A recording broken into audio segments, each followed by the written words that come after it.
Hoy hablaremos de uno de los temas más básicos a la vez que importantes de la geopolítica. Un concepto que ejemplifica, una vez más, cómo la geografía influye en las dinámicas comerciales y cómo condiciona las decisiones políticas en todo el mundo. Hablemos pues de los choke points. En el español no tenemos ningún término específico ni breve para referirnos a ellos. Se les suelen llamar puntos de estrangulamiento, cuellos de botella o estrechos comerciales estratégicos. En inglés sí tienen una palabra clave para referirse a ellos, los ya mencionados choke points. Antes de comenzar a hablar de cualquier tema, siempre es bueno tener una definición breve y clara del concepto central. Parece obvio, pero parece que muchas veces se olvida. En lo general, un choke point es un punto de concentración máxima entre dos espacios amplios, sea marítimo o terrestre. En lo militar, un choke point es un punto estrecho y crítico en el que un ejército se ve obligado a pasar para alcanzar su objetivo. En lo comercial, un choke point es un punto crítico en la cadena de suministros global donde se limita o se ralentiza el flujo de mercancías. Dado que el 80% del comercio mundial se realiza a través de rutas marítimas y los grandes movimientos militares se realizan a través del mar, hoy hablaremos específicamente de los choke points marítimos. Antes de comenzar a enlistar ejemplos, debemos entender en lo general por qué son puntos altamente estratégicos. El país que controle un choke point muy importante puede frenar parte del comercio mundial o limitar el uso de este paso a una nación enemiga. Fuera del ámbito bélico, el país que controle un choke point puede tener grandes ingresos para su economía al cobrar peajes a las decenas de miles de barcos que cruzan año tras año. O puede decidir no cobrar peajes, pero especializarse en ofrecer servicios de logística para movilizar eficientemente las mercancías que por allí pasan. Dicho esto, veamos cuáles son los choke points más importantes del planeta. Vayamos al sur de Asia. En este punto de aquí, rodeado por Malasia, Indonesia y Singapur, se encuentra el Estrecho de Malaca, donde transita alrededor del 25% mundial, aunque algunas fuentes dicen que esta participación es de hasta el 50%. Sea cual sea el porcentaje exacto, es innegable la importancia geopolítica de este estrecho. Recordemos que un choke point es un punto de concentración máxima entre dos espacios amplios. En este caso, el estrecho de Malaca conecta el mar de la China meridional con el Océano Índico. Por este estrecho se distribuyen todos los combustibles necesarios para el funcionamiento de grandes economías como China, Japón, Taiwán o Corea del Sur, provenientes de países de Oriente Próximo como Arabia Saudita, Irak, Emiratos Árabes Unidos, Kuwait o Qatar. Lo anterior fue de importaciones que estas economías asiáticas hacen desde el exterior, pero claro está que la relación es bilateral. Por el estrecho de Malaca transitan todos los productos manufacturados de estas gigantes economías, los productos tecnológicos de Japón y Corea del Sur, los microchips de Taiwán y todas las máquinas, autos, ropa, acero, muebles, plásticos, productos químicos y tenis que vienen desde China. Todos esos productos que pasan por el estrecho de Malaca de este a oeste tienen como destino Europa, África y Oriente Próximo. Los países que colindan directamente con el estrecho, como ya mencioné, son Malasia, Indonesia y Singapur. Y es específicamente en este último donde está el puerto más importante. Por su posición geográfica, Singapur se ha especializado más en los servicios de logística que en cobrar a los buques que pasan por su territorio. Así, Singapur gestiona, transporta, almacena y coordina la entrega de todo tipo de mercancías, desde un barril de petróleo hasta un celular Samsung. Esto provoca que las grandes economías que lo utilizan traten de promover la seguridad y el flujo eficiente de sus mercancías por este choke point. China es quien más ha usado su poder económico, comercial y militar para buscar influir en la zona, asegurando así la entrada y salida de sus productos. Por ejemplo, en caso de estallar un conflicto bélico, ya sea regional o global, sus potencias rivales como India o Estados Unidos podrían proyectar su poder para cerrar el estrecho. Y aunque China pueda encontrar otras alternativas, esos buques seguirían estando expuestos al pasar por el mar de la China meridional, donde tiene de enemigos a la mayoría de sus vecinos, por reclamar este mar como suyo. Tengo un video en el canal explicando esta situación, por si te interesa, te dejo el link en la descripción. Con todo lo anterior ya tenemos algunas bases sobre el funcionamiento general de los choke points. Ahora, alejémonos de Asia y vayamos a Europa, específicamente a la boca del mar Mediterráneo. El estrecho de Gibraltar conecta al Océano Atlántico con el mar Mediterráneo, así como a los países de Oriente Próximo con algunos países de Europa. Es administrado por España, Marruecos y Reino Unido, siendo este último quien le da el nombre al estrecho, por una pequeña ciudad que tiene en la zona. Este es uno de los choke points que, además de su importancia comercial, también tiene un componente social muy importante. El estrecho de Gibraltar no solo marca la separación cultural entre Europa y África, sino también la geográfica. Aquí se encuentran la placa tectónica africana y la euroasiática. En su punto más estrecho, apenas 14 kilómetros de mar separan ambos continentes, convirtiéndolo en un corredor migratorio clave desde África hacia Europa. En términos comerciales, el estrecho es la puerta de entrada al mercado europeo para los países de América, especialmente Estados Unidos. En menor medida también permite a las naciones del norte de África y Oriente Próximo exportar sus productos hacia Europa del Norte y América.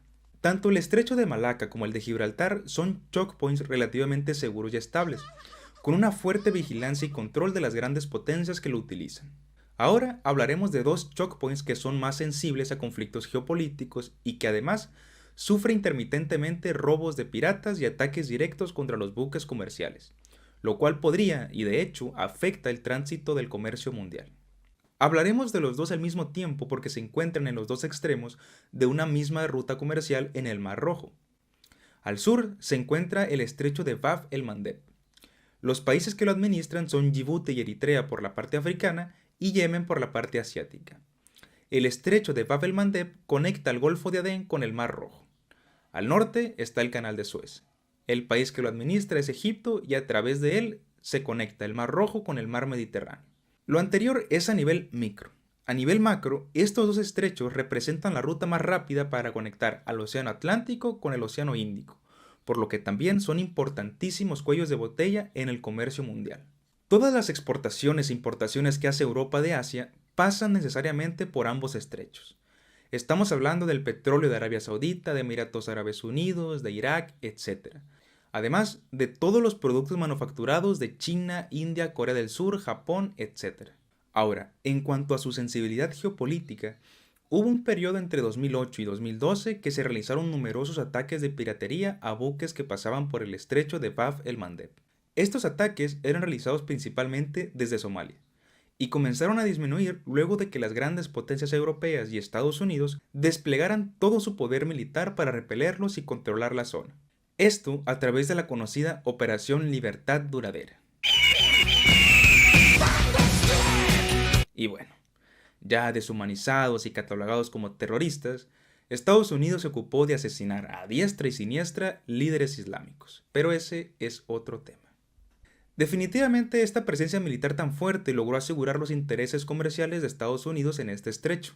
Sin embargo, de 2023 hasta la fecha 2025, el estrecho vuelve a vivir intensos conflictos que amenazan la relativa estabilidad de la región. Esto debido a que el Estado ilegítimo, colonizador y genocida de Israel volvió a atacar con total desprecio a la vida humana al pueblo palestino. Ante esto, los aliados políticos de Palestina como los hutíes en Yemen comenzaron a atacar con drones embarcaciones que iban hacia Israel.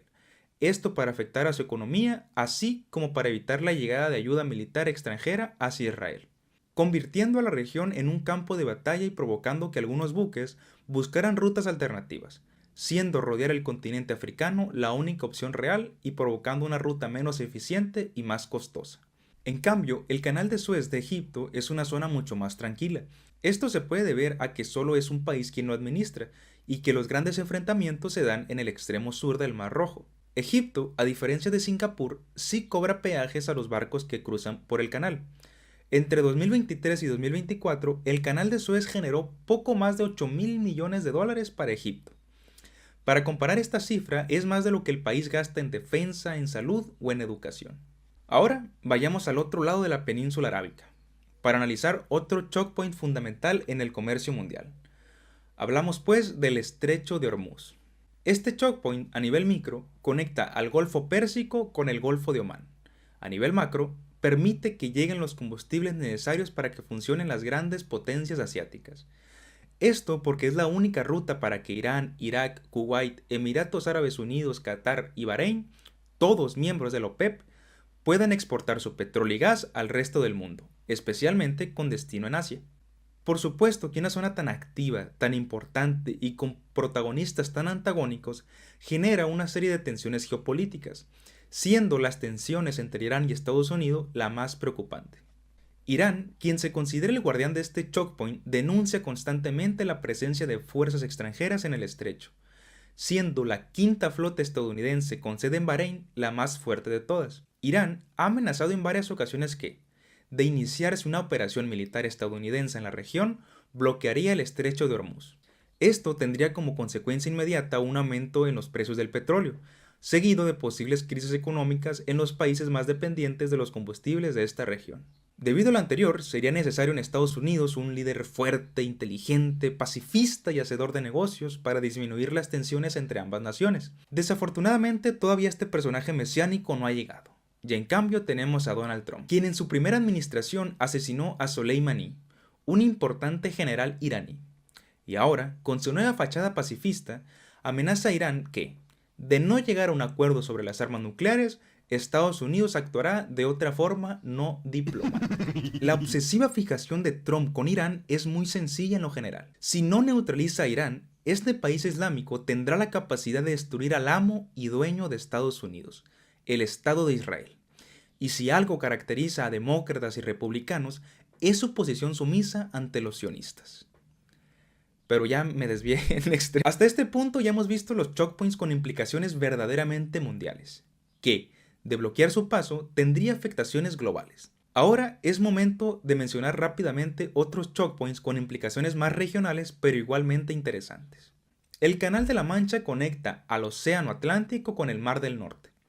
Es administrado por Reino Unido y Francia y representa la mejor ruta comercial hacia los países nórdicos, permitiendo, por ejemplo, que Noruega, que es una gran nación exportadora de petróleo, lleve estos combustibles al sur de Europa. Además, es la ruta marítima más transitada del mundo. Alrededor de unos 500 barcos pasan diariamente. Pero que no les confunda el dato. Que sea la ruta más transitada no quiere decir que sea la más importante.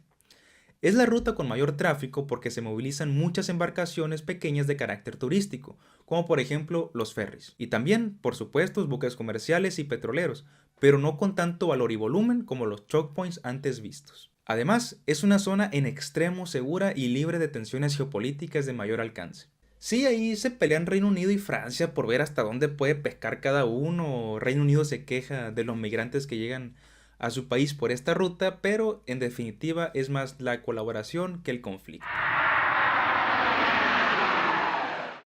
El estrecho de Bósforo o de Estambul conecta al Mar Negro con el Mar Mediterráneo.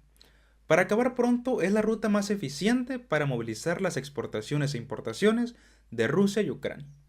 Bloquear este paso sería catastrófico para ambas naciones, y aunque Rusia es un país muy grande y tiene muchas salidas al mar, es a través del Mar Negro que existen las mejores rutas comerciales, y en el caso de Ucrania se quedaría sin acceso a las rutas marítimas. De hecho, al parecer no será necesario que se bloquee el estrecho de Bósforo para que Ucrania pierda su acceso al mar, ya que, dentro de las negociaciones de Rusia para acabar con la guerra, también desea anexar el puerto de Odesa, que es el puerto más importante de Ucrania para exportar sus mercancías al resto del mundo, pero de ello podremos hablar en otro momento.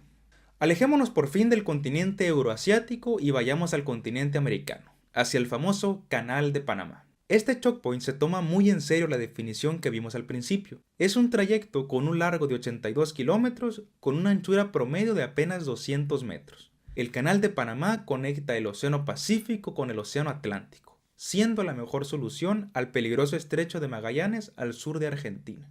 Para quien no lo haya deducido aún, no existe forma más eficiente y barata de movilizar grandes cantidades de mercancías que a través del mar. Esto lo entendió perfectamente Estados Unidos cuando impulsó la independencia panameña de Colombia, para que fuera más fácil negociar la cesión de derechos permanentes del canal. Con ello, Estados Unidos lograba controlar un paso fundamental para movilizar sus mercancías de su costa oeste a su costa este. Claro está que con el tiempo el canal se ha convertido en una parte esencial del comercio exterior de los países sudamericanos, así como su uso por China y Japón para mover sus productos a la costa este de Estados Unidos. Por último, dejé lo mejor para el final. No nos movemos de América, solo viajamos un poco hacia el norte para encontrarnos al glorioso corredor interoceánico del Istmo de Tehuantepec. La idea está allí desde el siglo XVIII, producto de ambiciones francesas, y volvió a tomar fuerza con Porfirio Díaz, y ahora nuevamente bajo el gobierno de López Obrador. El proyecto se presenta como una alternativa al Canal de Panamá, que conectará igualmente al Océano Atlántico con el Océano Pacífico. esto a través de vías férreas. Sin embargo, y como ya mencioné, no existe forma más eficiente y barata de mover mercancías que a través del mar. Además, Estados Unidos al mando de Trump ya se está movilizando para volver a controlar el canal de Panamá, por lo que no le veo mucho futuro a este proyecto en el ámbito internacional, porque se seguirá priorizando el paso por Panamá. Pero claro que si llega a existir este corredor tendrá beneficios a nivel nacional. Ahora ya saben qué son los choke points o puntos de estrangulamiento. Conocen cuáles son los más importantes y en cuáles hay mayores tensiones geopolíticas que podrían afectar la cadena de suministros global. Por supuesto que cada choke point puede tener su propio video, pero por ahora conocen el panorama general. Eso es todo por hoy, nos vemos en otro video y adiós.